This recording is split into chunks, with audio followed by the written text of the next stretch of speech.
کیا تدبیر تقدیر سے الگ ہے؟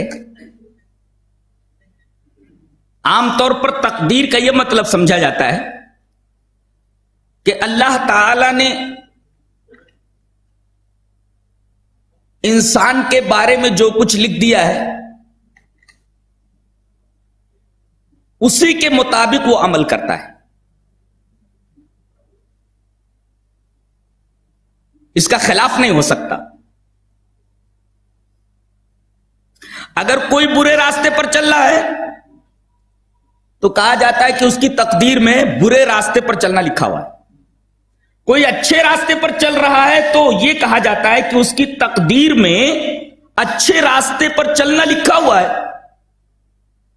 وہ برے راستے پر اس وجہ سے چل رہا ہے کہ اس کی تقدیر میں برے راستے پر چلنا لکھا ہے. یہ آدمی سچائی، صداقت اور خیر کے راستے پر اس وجہ سے چل رہا ہے کہ اس کی تقدیر میں خیر کے راستے پر چلنا لکھا ہوا ہے.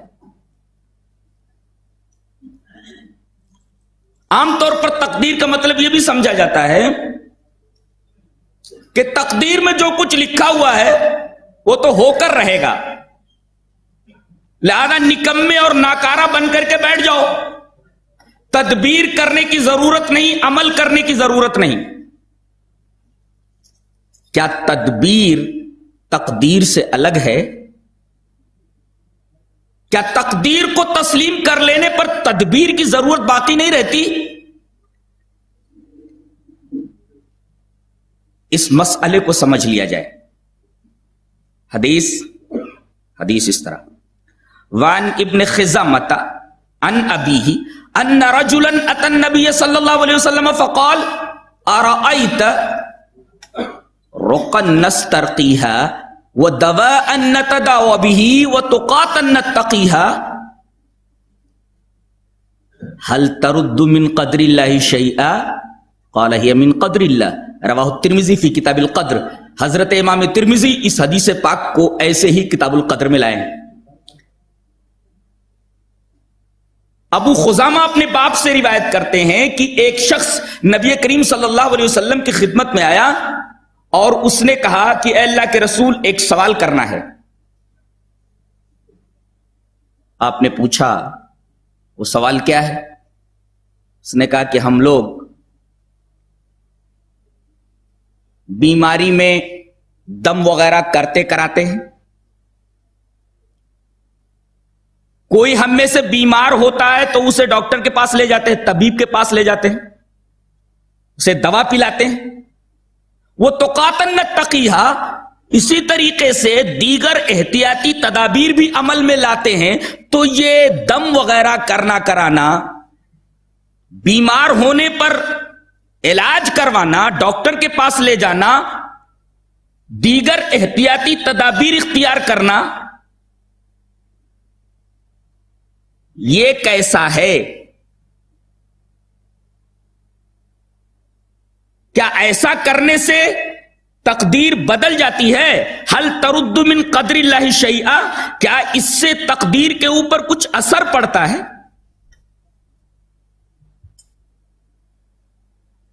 جب تقدیر میں یہ لکھا ہوا ہے کہ یہ مر جائے گا تو پھر علاج کرانے کی ضرورت کیا ہے؟ اسے تو مرنا ہی ہے. تقدیر میں یہ لکھا ہوا ہے کہ یہ اچھا ہو جائے گا، تب بھی علاج کرنے کی کیا ضرورت ہے؟ وہ تو پھر بھی اچھا ہو جائے گا. تو یہ علاج معالجہ کرانے سے کیا تقدیر کے اوپر کچھ اثر پڑتا ہے؟ ہل ترد من قدر اللہ شیئا. تو نبی کریم صلی اللہ علیہ وسلم نے اس کا جواب دیا، قال ہی من قدر اللہ، یہ علاج و معالجہ کرنا کرانا، احتیاطی تدابیر اختیار کرنا، یہ بھی تقدیر ہی میں سے ہے.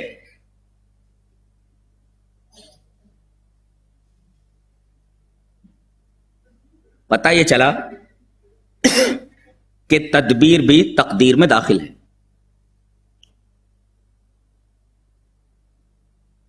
بعض لوگوں کو کچھ حدیثوں سے شبہہ ہوا ہے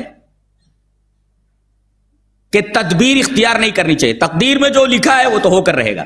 مثلا ایک روایت اس طریقے کی ہے جو عام طور پر ترک تدبیر پر استدلال کے لیے پیش کی جاتی ہے۔ حدیث اس طرح: وان ابی تمیم الجیشانی قال سمعت عمر یقول قال رسول اللہ صلی اللہ علیہ وسلم لو انکم توکلتم علی اللہ حق توکلہ لرزقکم کما یرزق الطیر تغدو خماصا وتروح بطانا، رواہ ابن ماجہ فی کتاب الزہد۔ حضرت امام ابن ماجہ اس حدیث پاک کو ایسے کتاب الزہد میں لائے ہیں۔ راوی حضرت ابو تمیم جیشانی ہے۔ حضرت ابو تمیم فرماتے ہیں کہ میں نے حضرت عمر رضی اللہ تعالیٰ عنہ کو یہ کہتے سنا۔ حضرت عمر کیا کہہ رہے تھے؟ حضرت عمر کیا کہہ رہے تھے وہ بتا رہے ہیں۔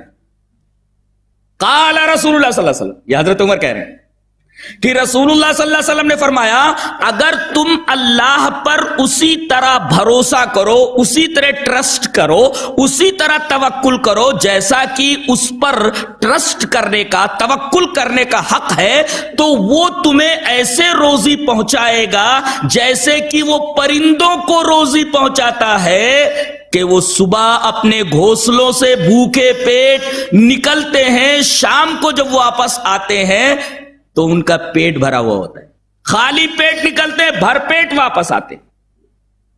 تو یہ حدیث بتا رہی ہے کہ اگر تم اللہ پر اس طرح توکل کرو جیسا کہ اس پر توکل کرنے کا حق ہے تو تمہیں اس طرح روزی پہنچائے گا جیسے پرندوں کو پہنچاتا ہے۔ تو اس حدیث سے تو یہ پتا چلا کہ اللہ پرندوں کو روزی دیتا ہے، تو اللہ پر توکل کر کے، تقدیر پر بھروسہ کر کے گھر میں بیٹھے رہو، رزق تمہارا پہنچ جائے گا۔ جب تمہاری تقدیر میں رزق کا پہنچنا لکھا ہوا ہے تو پہنچ جائے گا، یہ حدیث بتا رہی ہے۔ اصل میں ترک تدبیر پر اس حدیث سے استدلال کرنے والوں کو بڑا زبردست وہم لگا ہے۔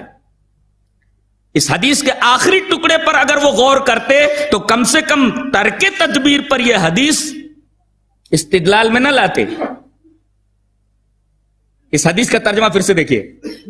نبی کریم صلی اللہ علیہ وسلم نے ارشاد فرمایا لو انکم توکلتم علی اللہ حق توکلہ، اگر تم اللہ پر اس طرح توکل کرو جس طرح اللہ پر توکل کرنے کا حق ہے تو وہ تمہیں اس طرح روزی دے گا جیسے پرندوں کو روزی دیتا ہے۔ یہاں تک تو مسئلہ الجھا ہوا ہے۔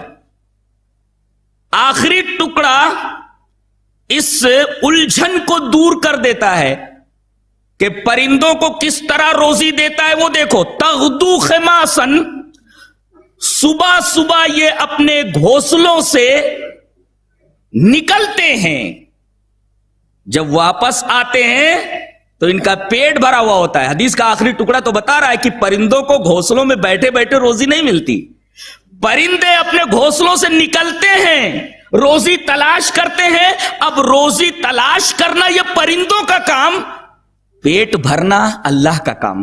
ایسے ہی تدبیر اختیار کرنا تمہارا کام، بقیہ تدبیر کا نتیجہ نکالنا، ایکشن کا ریزلٹ اور اس کا ثمرہ دینا، یہ اللہ کا کام ہے۔ انسان کا کام صرف تدبیر کرنا ہے۔ یہ تم پرندوں سے سیکھو کہ وہ اپنے گھونسلوں میں بیٹھے ہوئے رزق کا انتظار نہیں کرتے، بلکہ وہ بھوکے پیٹ صبح صبح اپنے گھونسلوں سے روزی کی تلاش میں تدبیر کے لیے نکل پڑتے ہیں۔ اب اس تدبیر کا جو ثمرہ ہے، تدبیر کا جو رزلٹ ہے، وہ اللہ تبارک و تعالیٰ اس طرح عطا کرتا ہے کہ تم نے تدبیر کی، خالی پیٹ اپنے گھونسلوں سے نکلے۔ اب اس تدبیر کا رزلٹ ہم یہ دیتے ہیں کہ تمہارا پیٹ بھر کر ہم تم کو تمہارے گھونسلوں کی طرف واپس کرتے ہیں۔ تو یہ حدیث تو ترک تدبیر پر استدلال کے لیے پیش کرنا صحیح نہیں۔